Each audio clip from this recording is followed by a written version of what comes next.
Hello everyone and welcome to the channel. In this video, I will show you exactly how to fix Chrome browser, your connection problem on mobile.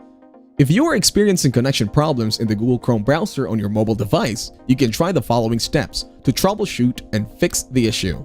Firstly, make sure that your mobile device is connected to the internet. Check if other apps or browsers can access the internet. Also, sometimes unnecessary data and cache memory slows down the working of web browsers. So let's try deleting them. So to do so, open your web browser. Here, tap on these three dots from your bottom right. Then go to History. Now tap on Clear Browsing Data. Select these options and select the time range as All Time. Once you are done, tap on Clear Browsing Data. This will improve the working of your web browser and you'll not face that problem.